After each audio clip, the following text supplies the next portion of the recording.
रतन सिंह के यहाँ आज सुबह से ही भीड़ लगी थी। उसकी बीवी विमला ने 2 सर वाली एक लड़की की पैदाइश की थी।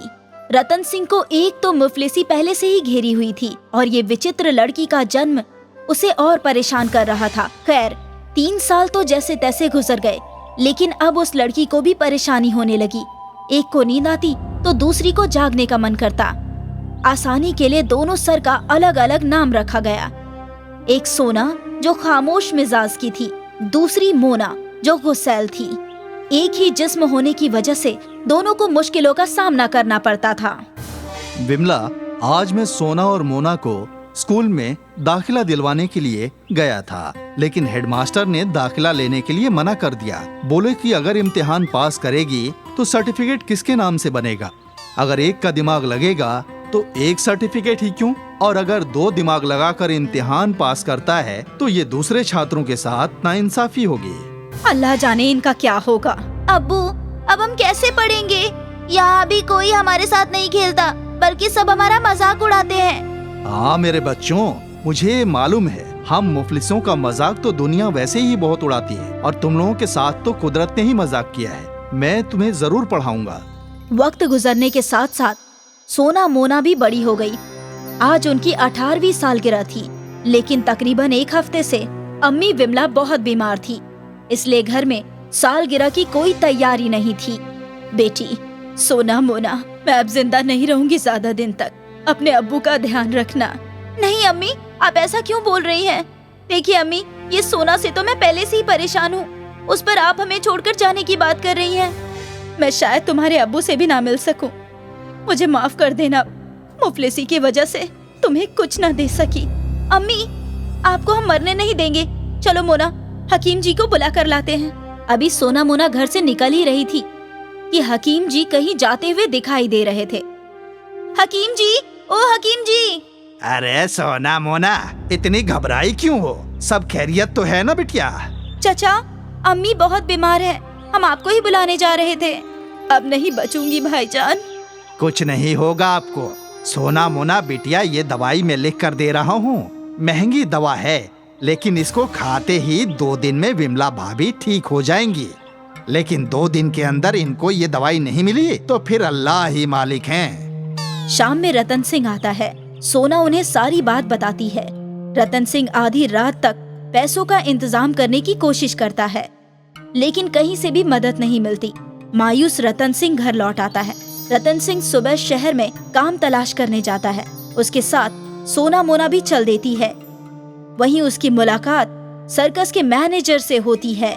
वो सोना मोना को देखकर अपने सर्कस में काम पर रख लेता है और उन्हें पेशगी के रुपए देता है।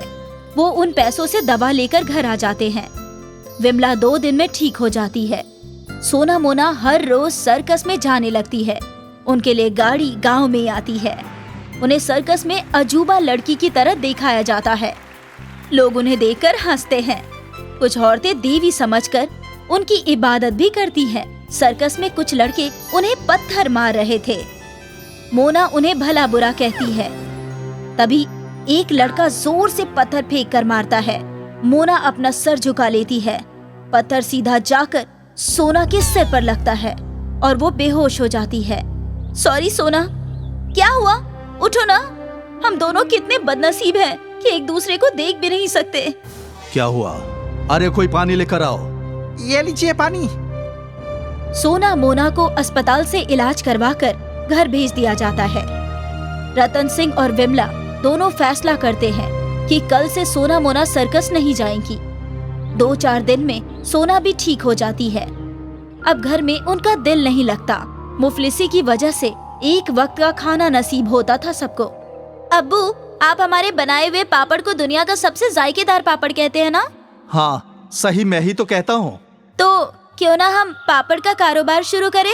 बहुत नेक ख्याल है। मैं कल ही तुम्हारे पापड़ का सामान ले देता हूँ। रतन सिंह सामान ले आता है। विमला, सोना मोना और रतन सिंह तीनों मिलकर पापड़ बनाने लगते हैं। पापड़ जायकेदार होने की वजह से बहुत कम वक्त में सोना मोना पापड़ की बाजार में धूम मच जाती है। शहर में एक होलसेल की दुकान खोल लेते हैं। सोना मोना पापड़ अब बाजार में एक नाम हो जाता है। अजी सुनिए, बेटियां 24 साल की हो गई है। अब इनके निकाह के लिए रिश्ता ढूंढना चाहिए। मुझे मालूम है, लेकिन उसके लिए लड़का कहाँ से ढूंढूं? कौन करेगा उनसे निकाह? पंडित गंगाधर से बात करिए ना, वो मुल्क से बाहर भी घूमते रहते हैं, सभी को रिश्ते बताते हैं। बजा फरमाया, आज ही पंडित जी को बुलवाता हूँ। पंडित गंगाधर आता है। रतन सिंह का बंगला देखकर हैरान हो जाता है और ड्राइंग रूम में बैठकर कमरे की कीमती चीजों को निहारता रहता है। तभी रतन सिंह कमरे में दाखिल होता है। प्रणाम पंडित जी। खुश रहो बच्चा, कहो कैसे याद किया? पंडित जी, आपको तो हमारी बच्चियों के मुतालिक सारी मालूमात है। अब वो शादी के लायक हो गई है। आपको तो इल्म है कि उसी की मेहनत और लगन से आज हम इस मकान पर पहुँचे हैं। उसके लिए अच्छा लड़का ढूंढने की जिम्मेदारी अब मैं आपको दे रहा हूँ। आदाब पंडित जी, आप ही हमारी कश्ती पार लगाएंगे। बहुत उम्मीद से हम आपको ये जिम्मेदारी दे रहे हैं। आपकी मदद से हम खुशहाल हो जाएंगे। सदा सुहागन रहो, सबका भला होगा, सब खुशहाल होगा। जल्दी ही खुशी की खबर मिलेगी। विमला पंडित जी को एक अच्छी रकम देकर विदा करती है। पर्दे के पीछे खड़ी सोना मोना अम्मी की बातें सुन अपने नसीब के बारे में सोच रोने लगती है। उनके पास आज किसी चीज की कमी नहीं, गाड़ी, बंगला, दौलत सब कुछ है, लेकिन खुदा ने उनके साथ ऐसा मजाक क्यों किया? पापड़ के कारोबार के सिलसिले में उन्हें न्यूयॉर्क मीटिंग में जाना होता है। वहीं होटल के मालिक प्रीतम सिंह, जो एक हिंदुस्तानी है, सोना मोना को देखकर रतन सिंह से कहता है, आदाब जनाब, मैं इस होटल का मालिक हूँ, प्रीतम सिंह। मैं भी पंजाब इंडिया से हूँ। मैंने आपकी बेटी को देखा। मेरा भी एक लड़का है जिसका नाम है सेंटो मिंटो। वो भी ऐसे ही है।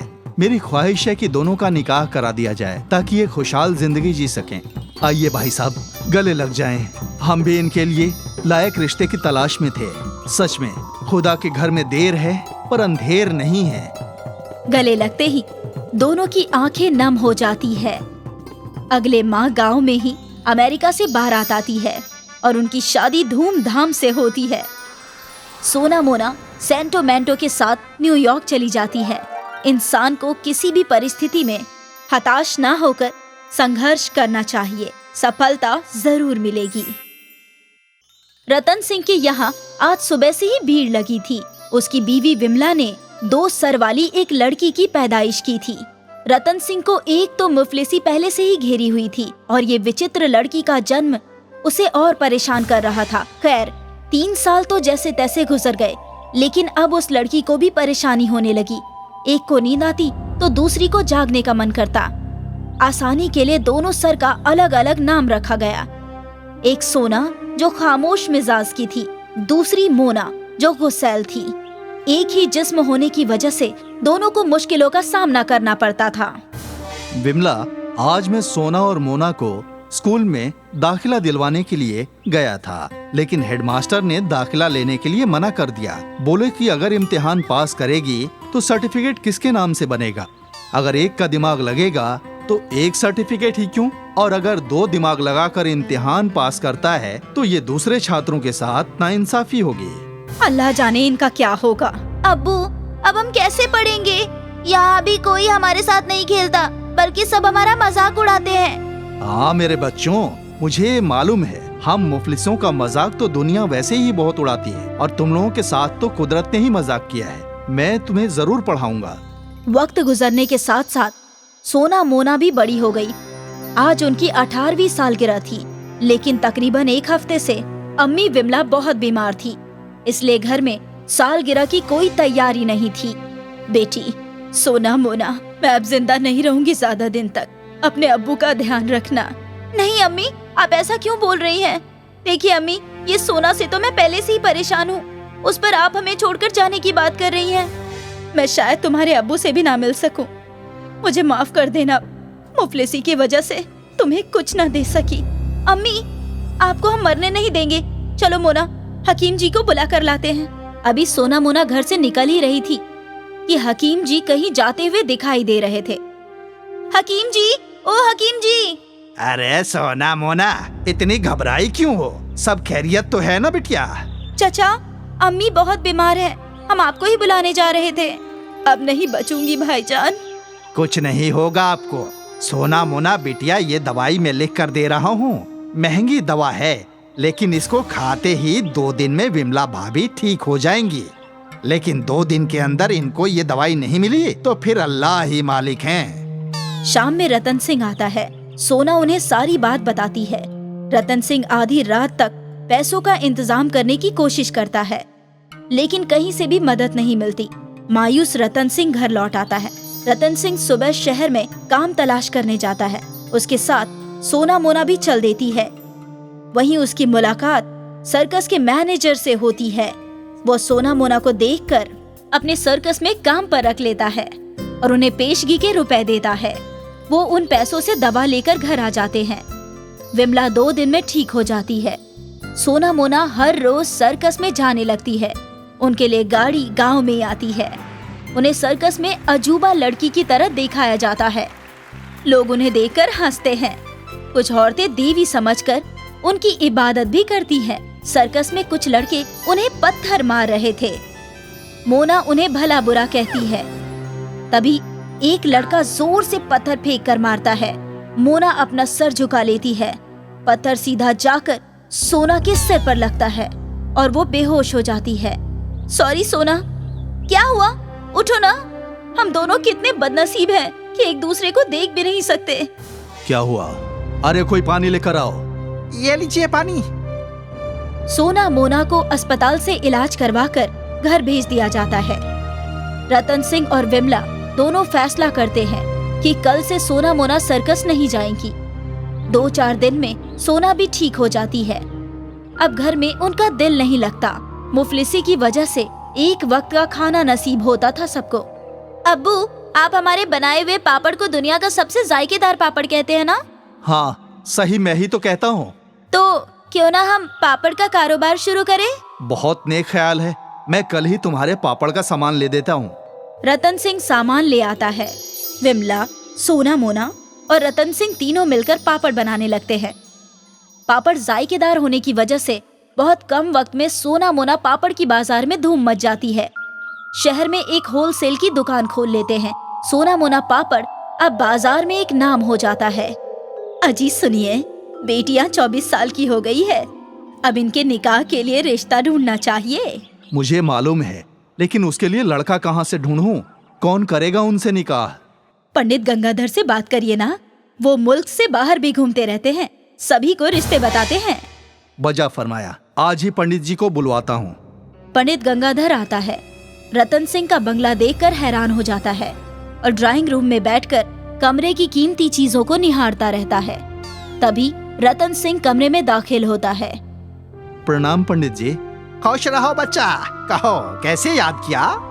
पंडित जी, आपको तो हमारी बच्चियों के मुतालिक सारी मालूमात है। अब वो शादी के लायक हो गई है। आपको तो इल्म है कि उसी की मेहनत और लगन से आज हम इस मकान पर पहुँचे हैं। उसके लिए अच्छा लड़का ढूंढने की जिम्मेदारी अब मैं आपको दे रहा हूँ। आदाब पंडित जी, आप ही हमारी कश्ती पार लगाएंगे। बहुत उम्मीद से हम आपको ये जिम्मेदारी दे रहे हैं। आपकी मदद से हम खुशहाल हो जाएंगे। सदा सुहागन रहो, सबका भला होगा, सब खुशहाल होगा। जल्दी ही खुशी की खबर मिलेगी।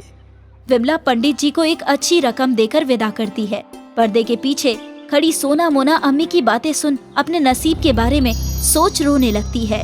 उनके पास आज किसी चीज की कमी नहीं, गाड़ी बंगला दौलत सब कुछ है, लेकिन खुदा ने उनके साथ ऐसा मजाक क्यों किया?